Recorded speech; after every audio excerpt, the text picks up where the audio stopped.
Hi, everybody, and welcome to episode 11 of We Are Trans presents Trans Talks. I am your host, Sammie James, and I have another lovely guest.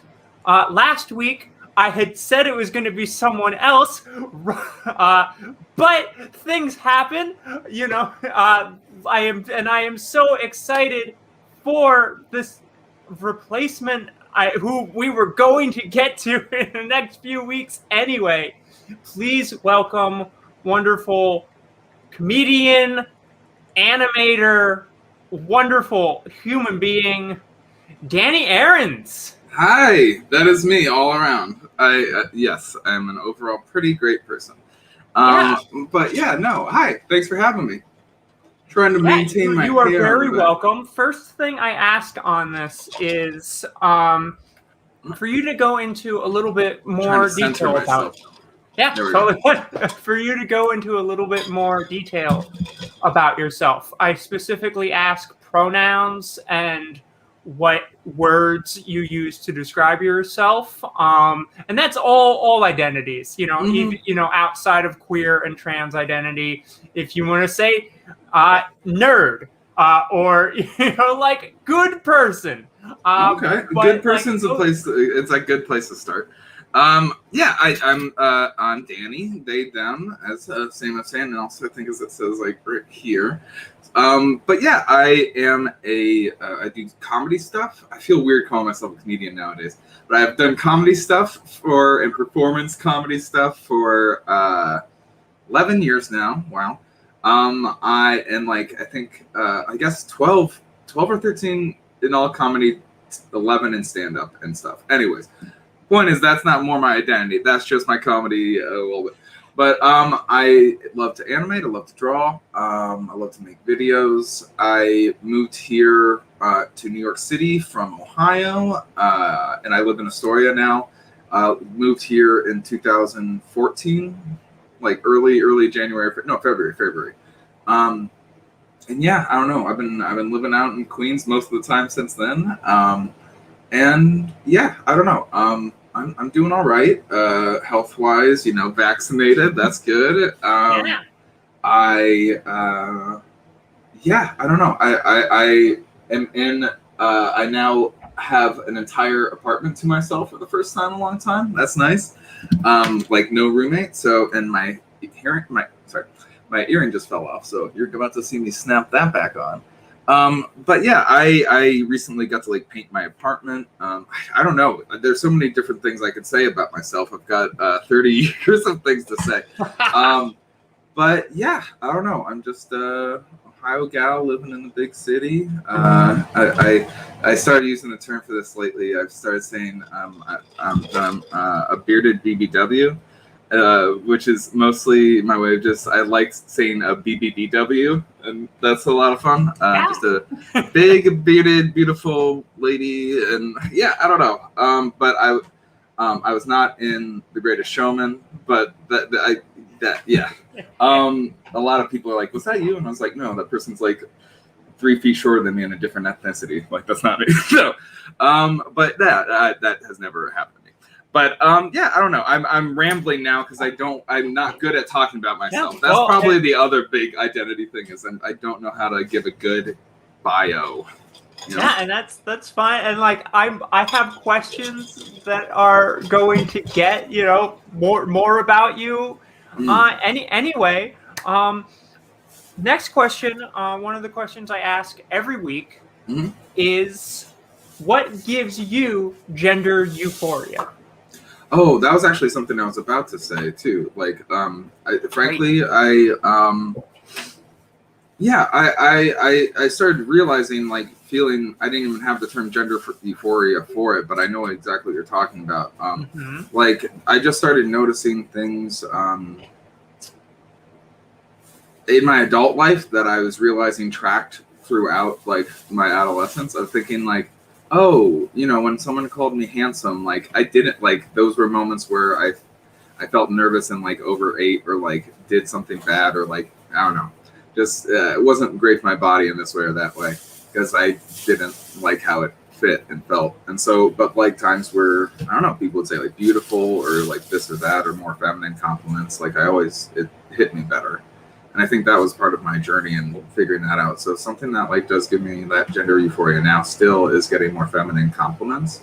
There are times where like, I don't know, it's nice to have a little bit of masculinity acknowledged on the non-binary stuff, but I'm really more of a femme, and like I don't know. So I think just having more feminine interactions and having that recognized, and frankly, people getting like genders right and pronouns right, and just I don't know, and also I don't know, just seeing seeing other genderqueer people be happy is another kind of just like it's not the same kind of gender euphoria. It's not that same like, ooh, I feel pretty sort of thing, but it is this sort of like, okay, we're making progress. Yeah, I get what you're saying completely. I'm just It's like there's two prides. It's like self pride, and then there's like community pride, kind of. Mm-hmm. Well, yeah, I would say that. I also this is a weird. I don't even know if it's euphoria, but something that I do like when it happens. I generally like. I've had a lot of conversations online with like closeted people who like start off the conversations with like being like, I know where you live, I'm gonna come beat you up, and like saying like horrible things to me because I'm queer and like threatening my life, and then I essentially just like respond in kindness and patience and just sort of say like, you reached out to me, like to an extent, like you have something that you want to say to me. It's not just that you want to like touch my body in a mean way. Like you might want to touch my body, but like that's not the thing. Is that like you reached out to me to have a discussion here. So like I don't know. I feel like most of the time if I point that out, I've just had a lot of interactions like that where it results in them like revealing like that they are themselves queer and struggling with something. And I think I don't know. I'm seeing some people make that actual trip mentally to like admit that to themselves. I think is also a nice weird pride thing that I was trying to think of like a third kind of pride, because it's like there's community pride and then there's outside community pride, or like invitational pride almost. I don't know. Sorry. So that's a long answer for the euphoria question, but and I guess also I doing more feminine expressions when I like wearing lip gloss or doing makeup or doing things like that. Even when I'm just doing it for myself, like it's great to get compliments on that, but I don't know. It's just nice to sometimes like, look pretty for myself, Yeah, absolutely. So next question.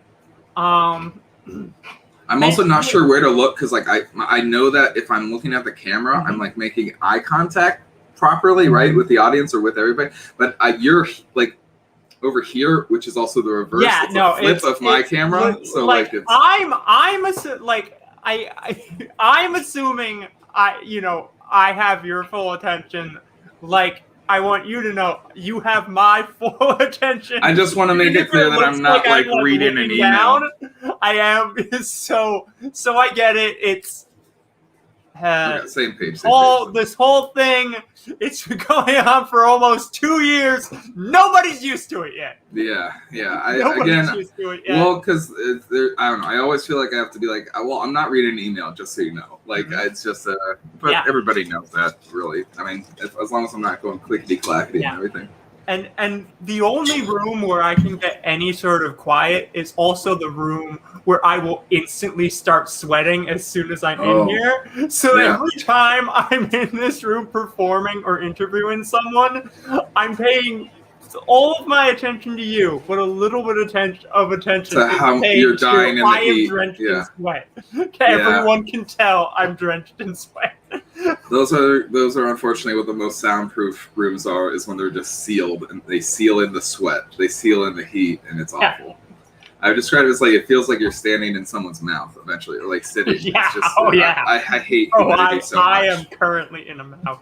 That's another identity thing. I hate humidity. That's part of my and will forever be. That's never not going to be something. Same. But yeah. I hope I answered that thoroughly enough. I rambled enough, I hope.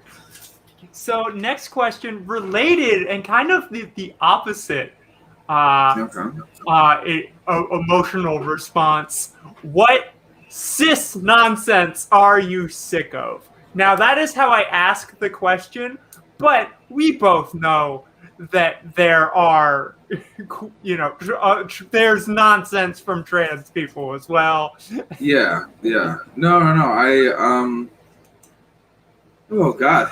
Because this is such a tricky question. Because I think, just to start it off, because I do want to list a few things, but I think one of the things that I have the hardest time with is how many of them feel attacked instantly or feel on guard or on eggshells instantly upon hearing pronouns or hearing any sort of thing like that, of just the fear that that every trans person is against them and that we're all waiting for them to slip up and waiting for them to do this or that. And the truth is that frankly, I feel like most, I don't know, especially non-binary people are so aware of that they either remain closeted because it's why, if I don't care about my pronouns, why burden someone with this? Why put this on other people? I'm happy to know this about myself. And that's how I used to be. And it is a state of peace, but you're still keeping something in. And it's also something where, I mean, honestly, if I found that if you don't share your pronouns, you find out you're with a lot of friends who wouldn't honor them. And it's would you really want to, it's a quick way to find out if your friend is transphobic or any sort of queerphobic thing. And then it's well, do you really want to be spending more time investing that time? You can maybe still be friends with them, but if they're not going to be friends with you or they're going to push you out of their life, I'd rather know that's, rip that Band-Aid and know sooner rather than 5 years into a friendship or something. Yeah. But yeah, again, I think one of the hard things is that's why it's hard to answer this question, is because I don't want to say anything that makes it seem like I'm attacking cis people. But at the same time, a lot of the ways they feel attacked are self-created problems, and they're very small in the grand scope of things. And what they know thoroughly is their side of that. And so I don't want to say that there's an ignorance, but it's this thing where they generally haven't been educated on a lot of queer history, and a lot of the stuff that we're doing. A difficulty there is that it wasn't in our health classes, this isn't something that you or I had in our health classes. And I think there's an unfortunate disservice to Zoomers right now, where the people who are educating that to them are learning it as they go, or they're cis people who don't fully know what to say or this or that. And the truth is that also so that's I think there's something to giving everybody kind of a little bit of benefit of the doubt, of just at least the benefit of it's not our fault that this wasn't in our health classes. It should have been, and we were all done a disservice, cis or trans, and we gotta be navigating it together. And the other thing that I that bugs me about it, and this gets down to it's just etymology in words, because language does evolve and words do change. I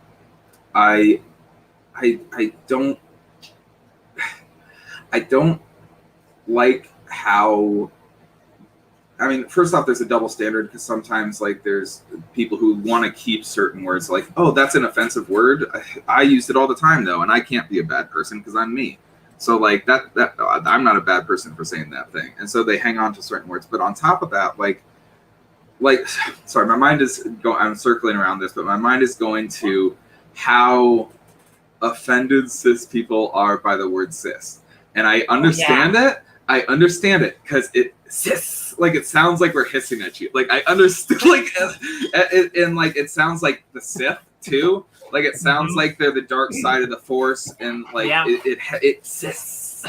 It's I wish we as trans people and not just were given a better word for them that was flumpties or something, you know, like, but they'd be against that. But too. If we could find something, or like, sorry, I'm looking at like a little bottle of Tums right now, and we just called them Tums. Like, that's the least threatening syllable I can think of is Tums. Meanwhile, I'm like, why don't we add a T to that? Yeah, we call them Sits. Well, that's the other thing. It sounds like assist, and like that's it. Like again, that's what they are to us. No.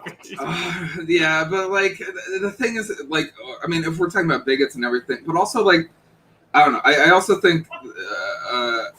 God, there's so many layers to everything we were just saying, but yeah, I just there's something there to be like, okay, though, then like have one person offer an alternative word for it. Like, if you're not enjoying this word, like there's a bunch of us that understand why you cis, like it's hissing and stuff. This is the scientific term, though. Like, this is what we have right now. I don't know who named it. I don't know who popularized it. But like, so there's that. I think there's a language barrier there in terms of words we weren't taught, and also being like, well, if just the sound of this is causing you to not want to interact with trans people, and you're afraid of them and stuff, it's like, then at least be part of changing it so it's something that people are comfortable with, you know? Yeah, like, I don't know. Every one of those people, if asked, oh, well, what's an alternative word? We both know those are the same people who are just like, why don't you just call us normal? Yeah, that's very true. Like, it's just like, we don't need another word. Yeah. It's just like, well, then you're going to be, well, then I don't care that you don't like cis. No, it's exactly right though. Is the people who are complaining about it are not the people who actually want to help and make change. They just don't want to be bothered. And like, that's honestly, like, it's, sorry to circle back to another hot topic thing, but like that's a big reason why I don't like J.K. Rowling. It's like, you're a person who created a bunch of terms and words for a living, and so like, if you can't be part of also making this language more, like, because she always says like, oh, I don't hate trans women, I just hate trans women. And so like, it's this thing I'm saying, like, well, then be a part of like changing words or helping this thing, like realize that you are part of words changing just by being an author. And like, it's just like, it's bullshit, because it's just like, if you actually wanted to be part of the solution, you have an incredible platform to do so and to help with this communication barrier. Instead, what you are communicating is just purely hateful. And but like, I don't know. So like you're saying though, it's like the people who are complaining about the words are not the ones who want to change anything. They just want to use like that as almost a talking point to just be transphobic and make it seem like it's justified, you know? Yeah. I want to, maybe we can start calling them flumpties on this show. And then flumpties or Tums. I actually do like Tums. I think there's something in calling cis people Tums. My little Tums, my little tummies. Like, it's cute. My little Tums. They're Tums. They're Tum people. They're Tum people. They're Tum people. That's so sweet and stupid, and I love it. Like, why not Tum people? I don't know. So if we're and then I guess other cis, I mean, bugaboos. The other big one is, again, because these things are like they're just learning about them too, and like, but at the same time, I don't know. This especially, I think, happens in the comedy community. One, first, I don't like seeing cis comedians doing pronoun jokes. It always just hits me. They all do. Not all of them, but a lot of them. It's a weird thing, and I weirdly get it, because like there's this undertone sometimes in comedy of challenges of feeling like, oh, people tell you can't do a rape joke, so like, you know, someone finds a really clever way to do it, and it might work. But like, my friend put it this, she's a survivor, like, put it to me this way once, of just like, she loves stand-up, like, and she honestly, like, even as a survivor of rape, she's like laughed at a rape joke before. But like, the other part of that is like, even if you've made someone laugh, even if you've made a tasteful joke, you've also taken like a good 25 to 40% of your audience back to like the worst memory of their life. You know, like a good percentage of them are now flashing back to this horrible thing. And I don't know if you can really call that entertainment. Like, that's not the kind of entertainment I want to bring. And like, so that's what it's not the exact same thing, but in the same sense of emotional trauma and like people like with misgendering jokes and things like that. Like, so like, I've just had a lot of times where like, I've had like, it's not even a lot of times. I shouldn't say a lot of times. I should say that it really just happened once and it's really painful and notable. I had a friend who would only respect my pronouns in front of women he was trying to impress. Like, so he would seem more liberal and like do that. And then when there weren't women around, he would, just be super misgendering and calling me bro all the time. And just one time I just asked like very casually over like a message, being like, hey, like this isn't like a big deal. I know you don't mean anything by it. But like when you say bro, sometimes like it like, you know, as someone who I come out to, like the fact that you know, like if somebody who didn't know did it, like that's less of an impact. But like if you know, it's sort of like an active invalidation. Sometimes it feels like. So like I just was like, you know, please just be mindful. I would just value if you didn't do this. And then they started going off on me and being angry at me and calling me names. And what I'm circling around to is they said like, oh, well, you don't know my pronouns, or like you just assume this. And like, I didn't. One, like when I came out to them, this person said like, you know, I don't know what that's like being genderqueer, but like, I really love you and respect you. You know, they said all the right things when it happened. And then, you know, saying that, it just like it, like, and then my response was essentially like, because what else can you do? You know, I was like, well, you know, if that's like the case, like, you know, I said like, well, I only brought like, you know, I only assumed your pronouns before because you told me like your pronouns were he, him when I came out to you. And that like, you know, but if this is something you're going through and something you'd like to explore and something you'd like to discuss, like, then I'm here for you and I hope we can talk, you know, because, you know, there's always a chance that, you know, even if the person is being super homophobic or transphobic, like it's like that it's because they're conflicted themselves, you know. Yeah, it wasn't that. And I just keep seeing that, especially with comedians and especially with people who like will be like, well, you just assume my pronouns and blah, blah, blah, blah, blah, blah, blah, blah. And it's like,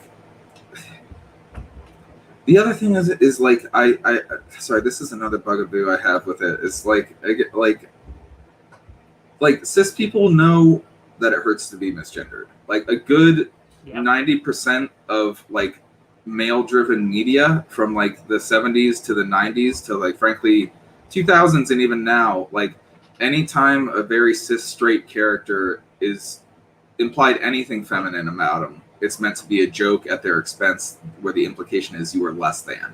The implication is like you are weaker. Like nobody says like a coach saying to like, you bunch of like pansies, you ladies, you women, and like, so it's meant to hurt these children and meant to be like in this weird way, like an emotional torture drive for, I guess, these athletes and stuff. But like the implication is that it's hurting them. And like, it's a thing that, you know, I didn't feel that growing up when people would be feminine things, because it actually felt like a compliment sort of thing. And there's a lot of like patriarchal layers to also the implication of being feminine is a less than thing. But at the core of it, you're being called a gender that you're not. And you know it hurts. And like same for like cis women, of just like when you're being told you're handsome or you have like manly hands or like strong masculine hands. It's like, even if that might have been meant as a compliment, like if you don't identify that with that, you're gonna be like, that's not me. Like that's what you're saying isn't me, and that hurts, you know? So like they know what it feels like. And I wish that they saw like that, I guess, you know? I don't like that there's this deniability of them saying like, oh, I don't know what that's like. And it's like, you do know what it feels like. And I understand that this is like, a lot of it is habitual language and like thing that's built in, and almost you're on autopilot a lot of the time talking, because like you might be having small talk with somebody and then part of your mind is thinking, oh shit, I wonder if my basement's flooding or something, you know? Like even if it's like the 5% back of your mind, like, I don't know. So I give a lot of leeway, and I think a lot of non-binary people and trans people do. I mean, trans is non-binary. Point is that like, I know. Yeah, I feel like most people, even I interact with, like, I think it's a point of pride to stick up for your pronouns. I also think when I hear most of all is like people let it go 90% of the time. Yep. And that 10% is usually when it's someone close. When it's like I visited home for a big. Sorry, I want to move to the next question and stuff too because I'm sure you have more. But like I was visiting home, and my parents over the course of quarantine like had been using my pronouns right for a while, and it sort of slipped for a bit. And I kind of like let it go a lot of the trip when they didn't get it right. But when we visited like my nephews, like when we visited my brother and his nephews, like they were being really good about calling me Danny and using my right pronouns and everything. And they're like 4 and 6, like they're super young, and it's great. And like, but when my mom or dad, like better for, again, it's just autopilot stuff, accidentally called me something they've been calling me their entire life. Like I know it's not, it's just how brains work. But like I just noted there, I was just like, hey, like if we could just like remember pronouns today and call me Danny and not calling me uncle and stuff like that. And so again, that's like 1% of my, like I get, that's a minute out of my year out of like other times I've let it slide. So like I also just don't like that stereotype or that fake idea that we're all flipping out all the time. Or that feeling these things.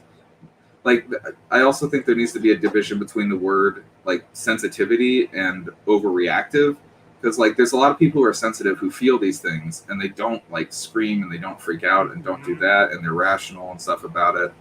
And then there are people who do get angry a lot instantly, but also it hurts, and it's also an acknowledgement of pain. And it's like if you've been stabbed, you scream, like so. I don't know. I that would be my overall blanket statement. Is like I wish things were better. I wish relations were better, and I wish people saw they had more in common so that they didn't cause other people more harm. It's basically my TLDR concise summation of what I said, I think. Yeah, the one thing that I, I mean, it's a question I asked you, but I always want cis people to know just like how much often the trans person who maybe snapped at you just like, sorry, my pronouns. You need to be aware that person has probably been misgendered multiple times that day. Before getting to you. And it's like I think if I don't think cis people are aware just how much of our day is spent dealing with misgendering and weird intrusive questions from trans people. It's also hard with social media too, because exactly what you said of like after a day of your family and friends and coworkers doing it, where it's like if you do anything, you're gonna risk like losing your job or something like that if you say something, like threats to your life and livelihood. And then when there's someone online who like says something, you're a little bit more enabled to talk to the stranger and be like, hey, that's just so you know, that's not my pronoun, sort of thing. So like, because you do need that valve, kind of, you need to like, I don't know that.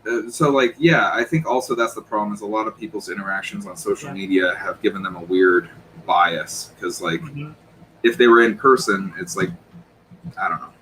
Most of the time I feel like we're just trying to survive, Yeah, like this is a bit that I'm working on. I don't know if I'm gonna be able to make it into a bit, but like I feel like I need to make it into a bit. Because I went to the post office, to return a package. I walked into the post office. Wait, what do you mean? What do you mean return a package? I had to. I got the wrong. Do you mean? Oh, okay. I got the wrong thing. I had to return. Return a package. It was literally all I was doing was going up to the package. No, I get what you mean. Like you were sending something back, but like I always like think about that as like return, like I don't know, returning something.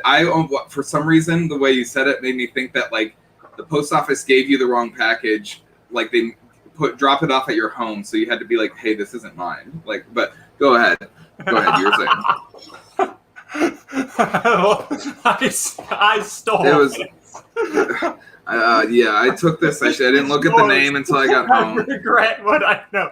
So I had to send something back. So I went to the post office. And I'm just going to the counter that I need to send those back. And I walk in, I'm the only person there besides the two people at like the counter in the post office. I go, I put it there, and then she like scans it. She says, "You a man or a woman?" I'm like, what the fuck? Yeah. I'm like, I literally, because all I had to do, it was prepaid. All the shit. I literally said yes and walked away. Yeah.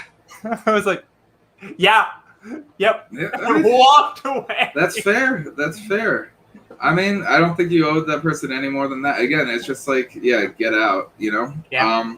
But oh God, I remembered one more thing that is a bugaboo with the Sits, based on what you're saying. Also, like, I will say, if you have, because my mind was just reflecting on every non-binary character I've ever seen in like a big sitcom, where like every supposed joke that they're making is just correcting someone on their pronouns, and then like the parents are annoyed that they stood up for themselves or something awful like that. Yeah. Like that's basically it.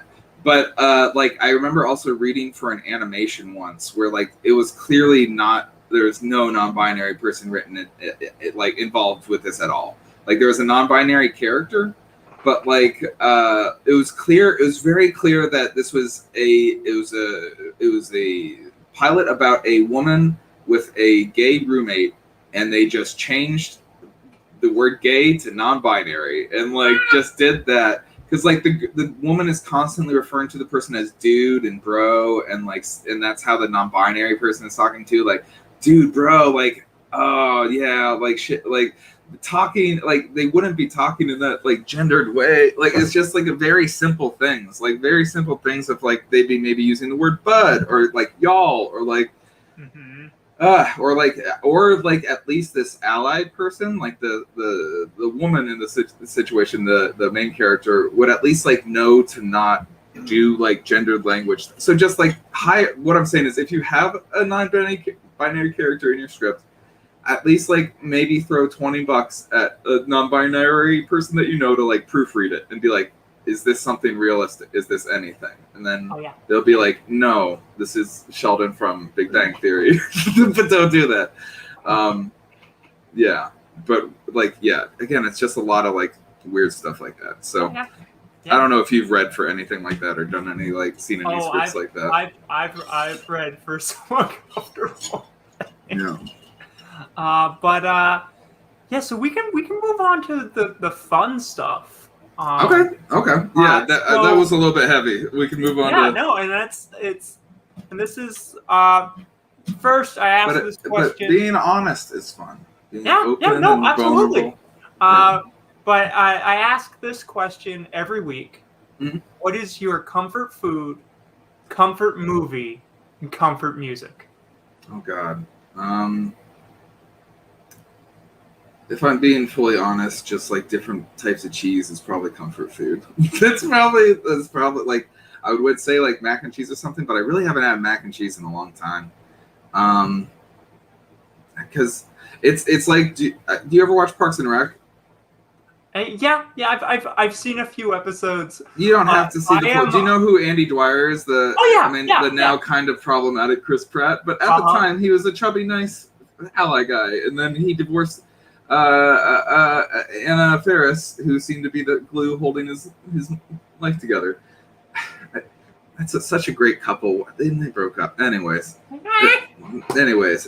Chris Pratt. The thing is, Andy has this thing where he talks about his favorite foods. He's like toast with butter, like pancakes with butter, like hamburgers with butter, and then he's like, babe, I think my favorite food is butter. So like, it's hard to, because tacos with cheese good, quesadillas good, pizza good, and it's like it might as well just be like that exact thing of like butter.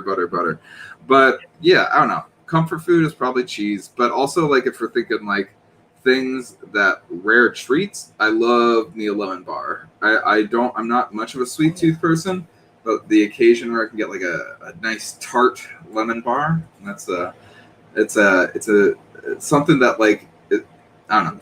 Where I grew up is Columbus, Ohio, which is surrounded by a lot of like Amish country, so we'd sometimes get like weird, nice little goods that were like done super nice. So like lemon bars hold a special place in my heart. Comfort movie. We've talked about this before on another podcast Sammie does, which you should look up. We talked about. I think comfort movie is probably Gremlins. Honestly, I watch it at least one day a year usually. I don't know if I really have a comfort movie per se, like something I just put on. My partner watches Hereditary as their comfort movie.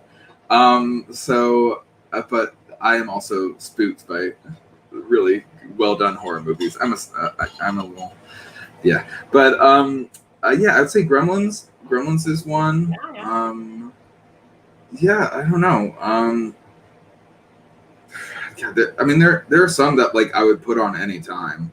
Like you put on Spider-Verse anytime, and I'll like sit through it.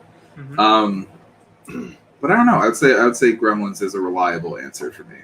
Okay. And then what was the other one? Comfort music. Comfort music. That's the thing. I don't fully have.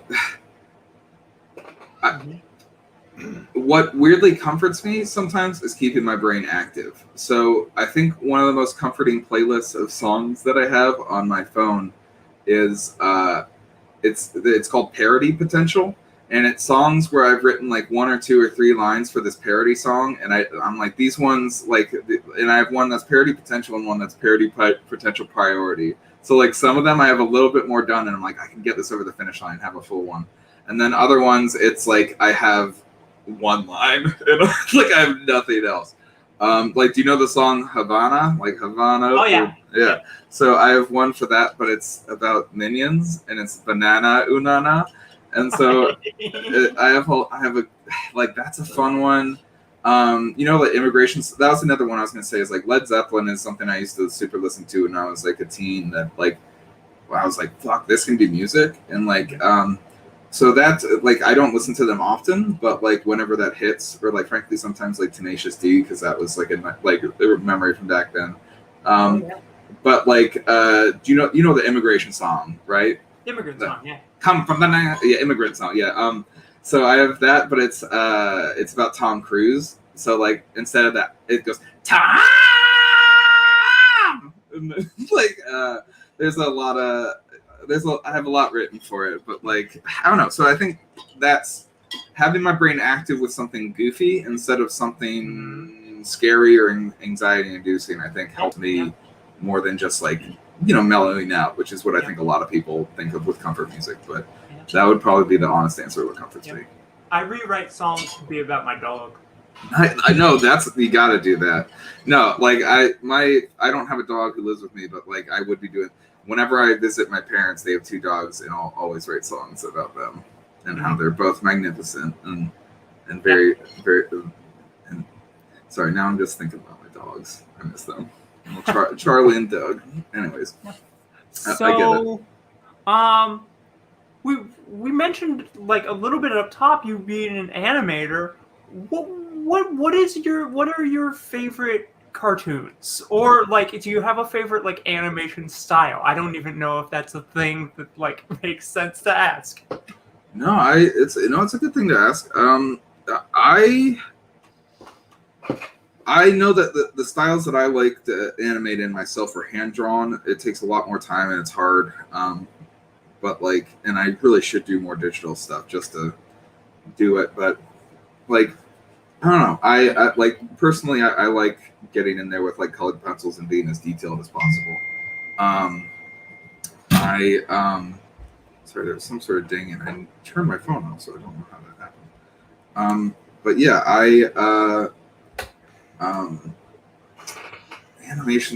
animated shows. I know growing up, I watched the shit out of Kablam. That was my big one for like as a kid. Oh yeah, Action League Now and everything. Forgot all about that show till you just mentioned it. Which is like, it's a hit. It's one of the most psychotic shows I think out there. But like I need to watch it again. It just Action League Now is one of the weirdest premises. It's basically like it's what Sid was imagining in Toy Story. Like everybody, like those toys, like seem to be so sad, but like they were just basically the Action League Now toys. Like they were just fucked up toys. Like Meltman would have definitely been in Sid's backyard. So like I don't know. I liked.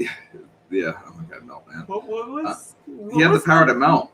What was the big muscly person? I don't know. I could name things. I want to say his name was like Flex or something, but I don't think that's it. If you want to look that up while I'm talking about animated shows, I wanted to call him really, really big man, but that's the superhero from Rocco. Oh yeah, really big man. Animated movies. I would recommend is like Fantastic Planet. That's a really good, weird, experimental animation one. It's a French animated one, and like they do a lot of weird stuff with audio that I think is fun. But animated shows, it's hard to say right now because like my mind is going to a bunch of like modern animations, and a lot of those are major bummers. I like Bob's Burgers a lot. But also the animation that isn't terribly like complex.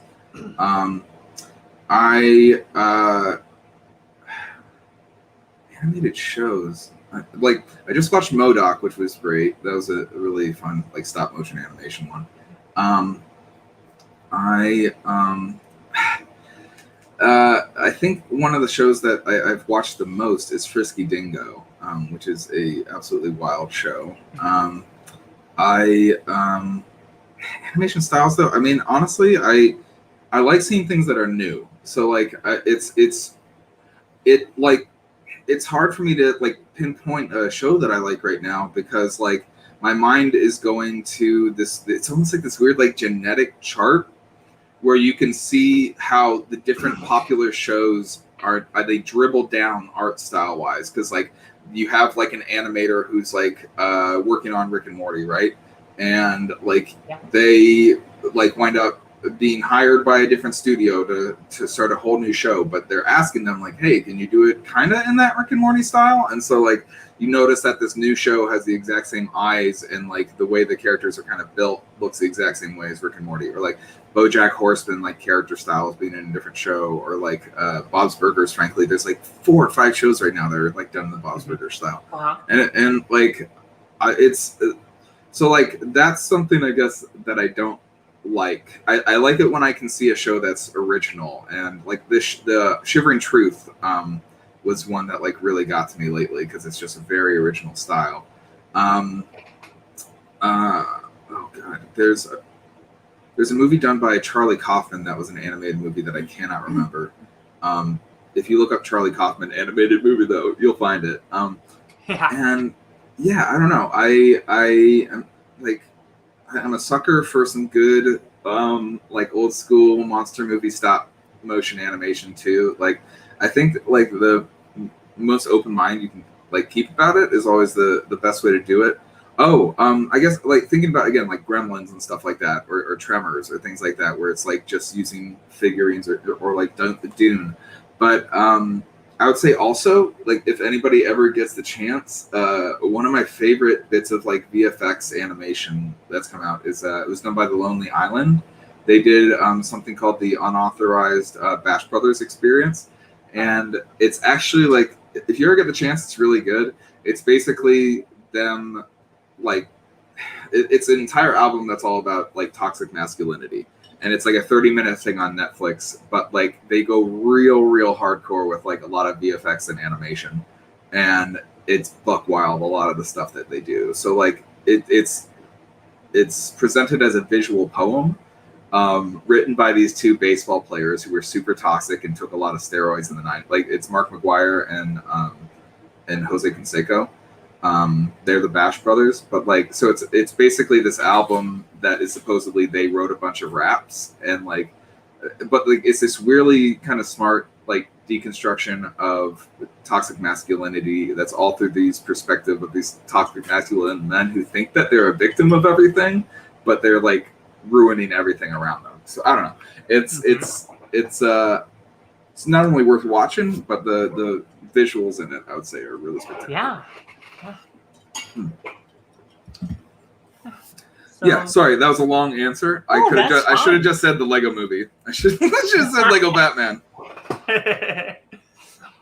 What's your favorite color? Red. Red's my favorite color. That's a pretty simple answer. I can do that. I like red. Awesome. Let's see. So I like this question.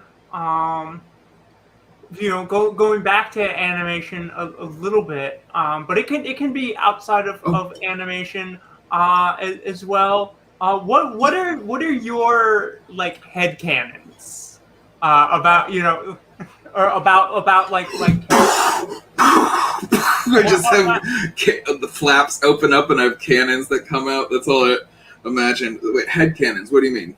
Okay, yeah, no, I've so. Oh, I also thought of two more. Sorry. Who are you shipping? Okay. Like what characters in TV are definitely trans? Okay. That's a better way to put it. Okay. I was going to add, frankly, just really quickly, diving into most probably inspirational animated show growing up to me, where it's probably a mix of Recess, Batman, and Beast Wars, the Transformers Beast Wars. Like, I loved it. I know it. I would say, I was going to mention another good one, but I'll just move on. But everybody should also see Spider-Verse. But anyways, getting back on track, as you asked about, trans characters. I mean, there's a lot of Marvel characters that are super genderqueer and they aren't addressing it.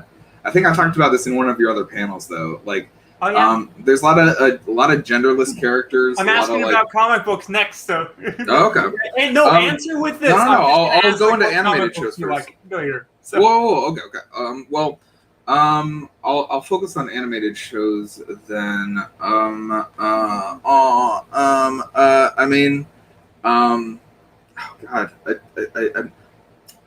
mean, the thing is that I remember the other thing I was going to recommend, and there's frankly a lot of like gender queerness or like implied sort of stuff with this Death Parade.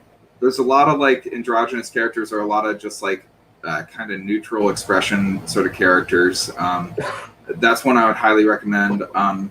Attack on Titan is kind of like a low-key, not really exposed, super problematic show. Like a lot of people in America aren't talking about a lot of the problematic stuff with it because it's not apparent to Americans. But I would love to talk about that another time. But there is a character in there. I think her name is Hanji or like something. It's something.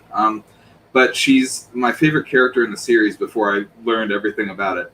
But like she's a she/they, I guess. Like they reveal later that they're like non-binary, but it's this character who like is a scientist and studies the Titans and stuff like that. And what I like about it is the character's mentality revolves around this idea of like treating the Titans, like treating these monsters as friends. And the idea being like the only way that we're ever going to either find peace with these things or conquer these things is by treating them as loved ones and figuring out what they're about and communicating with them and trying to like do that. And like I feel like that's a really strong queer narrative of just being like it would be easy to focus on slaying these things and fighting and keeping this battle going and sticking up for yourself and like doing that. At the same time, if there's a way that like we can learn from these things that kind of are making us feel angry and hurt and attacking us all the time, then maybe we can find a way for a different solution. I don't know. So like I think that's a really powerful character in anime, at least, who like that just that narrative is super queer and I dig it. So I don't know. That's the main one I can think of in like animation and anime right now. Yeah. So what Oh, but I did want to ask: did you say you watched what is it, Demon Slayer or Goblin Slayer or what is it? Demon Slayer, yeah. Demon Slayer. Is the main character in that like I got some genderqueer vibes there because like I know they're always obsessed about their sister, but I also don't know like if they're setting up, but because they don't focus on their gender a super lot and like they are kind of gender neutral presenting. I don't know if that pays off in any way because like there's something not yet, but I. Well, you know what I'm saying. Like there's something narratively too about like this person protecting a female body too, if this is something where this person is part of them, and like I don't know, there's something there that I'm like, there's something. This is like, I guess if we're talking about theories and stuff, I don't know.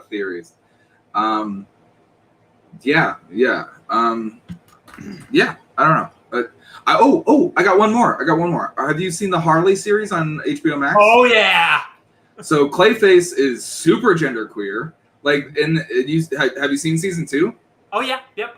Entire arcs about them presenting as like, and falling in love with people as a woman, like having entire arcs with it, and they start referring to Clayface, like especially when they're in a different form as like her or as them, or like as like they use different pronouns and just start calling Clayface after frankly a lot of like the experimentation that goes down there. Yeah. But like they also make it clear that it's not a joke, like that it's sincere. Because like at that one point, like Clayface gets a text or something like that, and it's like, oh, you actually did care. This wasn't like a bit or something like that. Yeah. It's like, So I don't know. I think that's another really great one. There's a lot to love about the Harley series, I think. Oh yeah.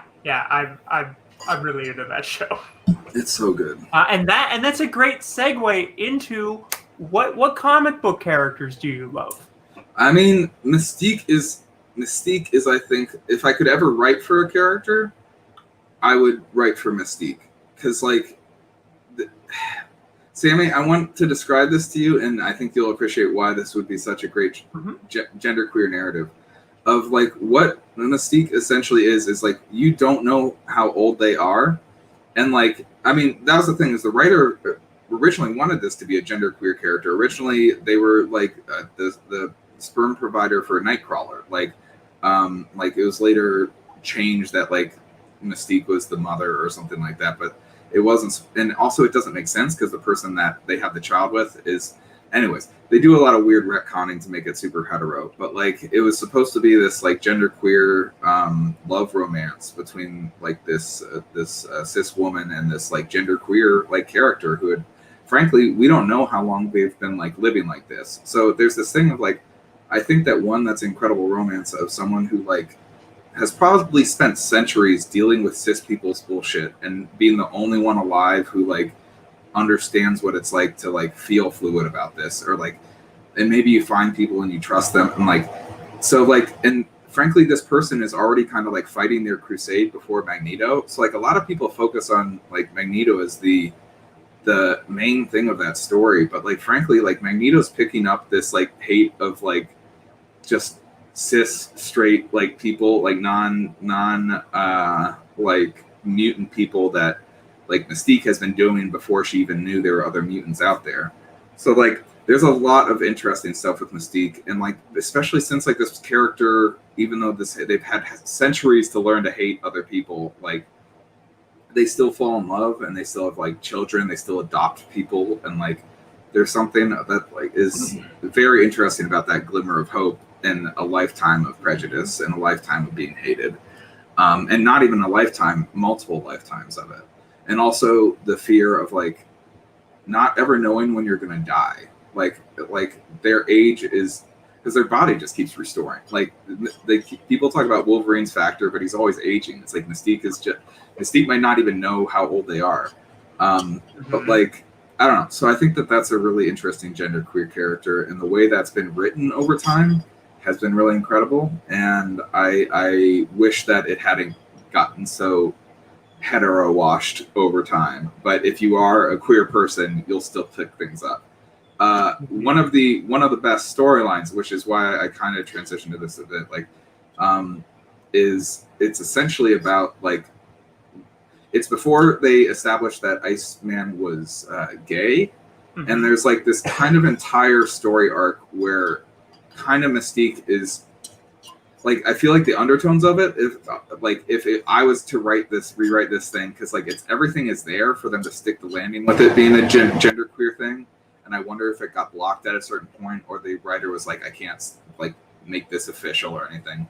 But like, there's an entire arc where Mystique is driving Iceman to realize that like, you're queer as fuck. Like, it's not just that you are like not straight, it's like you're also genderqueer too, because it's this person who like literally their body is nothing. Like, they can turn blood to water to ice to like but imagine if you're this person who's been so like, Iceman becomes this almost representative thing of like gender norms of like, you've been told you're a man you're this whole time, and like, so they keep choosing this thing that's not true to them, and they keep like forcing themselves to be a man, when it's like this person is like showing you like literally your body, your mind, your soul, like everything is fluid. Like, you can turn to water, you can turn to vapor, and every time you reconstruct your body, you reconstruct it as like a cis white man. And like, what are you doing? Like, this is somebody who could feasibly transfer their consciousness into a lake and just be a lake their entire life, you know? Like, they or could Danny the Street. Sorry.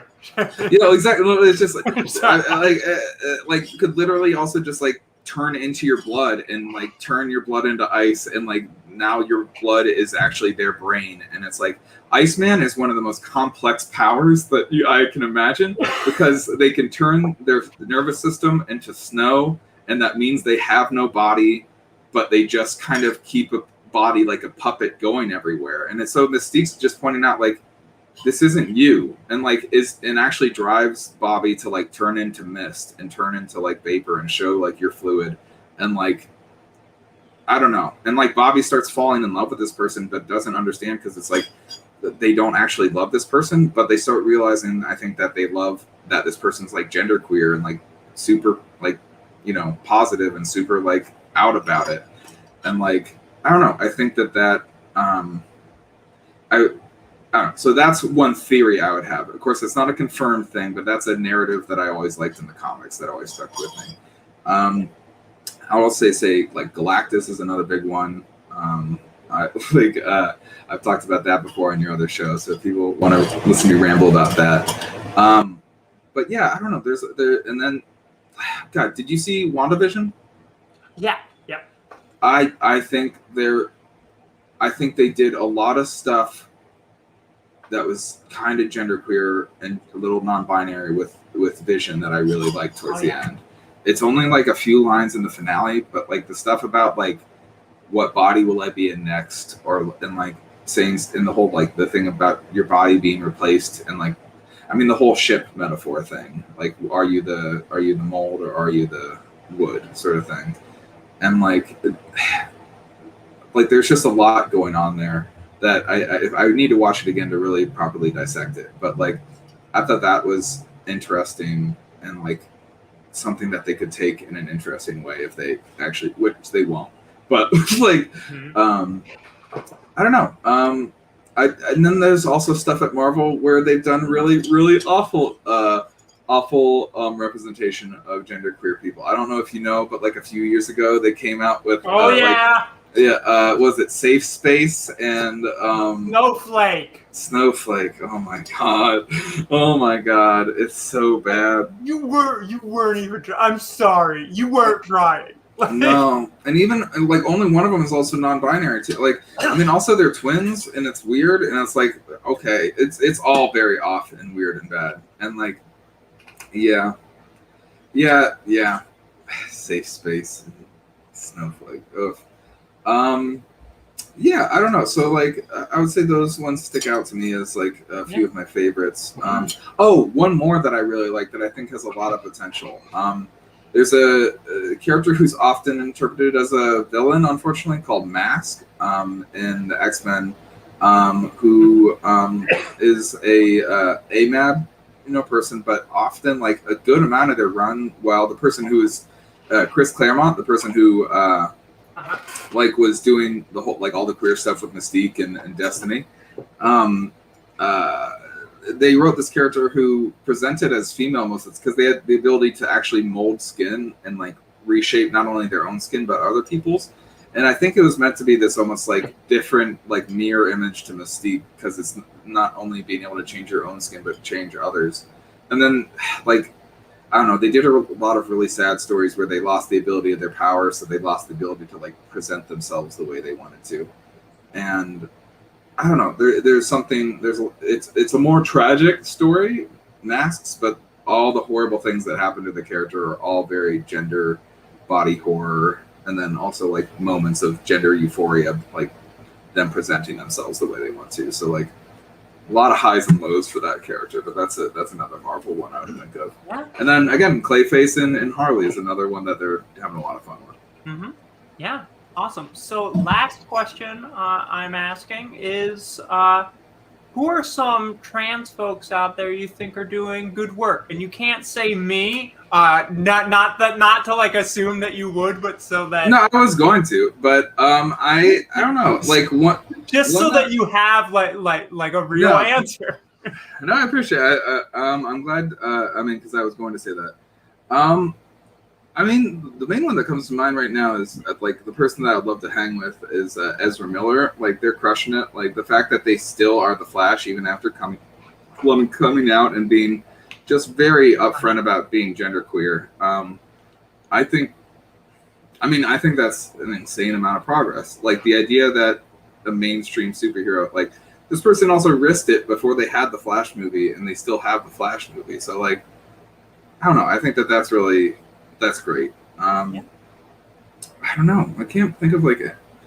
I mean, there are a lot of like genderqueer or like trans people, but like specifically like non-binary. I mean, I can't think of like a lot. I can think of a lot of non-binary characters that are played by cis people. Like I can think of that. Wait, is it specifically genderqueer or is it what is it? Just trans people in general. I like a lot of what Christian Liu's doing, and let me see. I have a name here. Josephine Maya. I don't think they're. I think online is Josephine Maya. Like there's a lot of stuff there that's great. Chloe Kozer is another one. I'm trying to look up she'll be on this show in a few weeks. Yeah, Octavia. I don't know how to. I've never pronounced Octavia's last name, and this is an embarrassing place to admit that. But Octavia, like a lot of her stuff. And yeah, I don't know. I think that's a pretty solid little list. Yeah. There are other people who I know, but like I don't know how out they are, so like I don't want to, But yeah, so those are all people who are out, who are making a lot of great content. I'm gonna see the Flash for sure. So, yeah. Well, Dani, thank you so much for talking to me today. Yeah. Where can people find you on the internet? I'm at Dani over here on YouTube, and that's my social media elsewhere. I also have a art Instagram called tnb.nbd.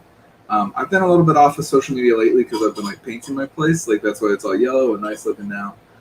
But I think now that I don't know, I'll be back to making content, and hopefully I'll be on that TikTok soon. I hope I'm gonna get on that TikTok. Although one of my YouTube followers took my took my handle, so I'm at Dani over here official on TikTok. I knew it was going to be brought up. it was some like girl named Tina or I don't know her name, but like I'm sure she's very nice.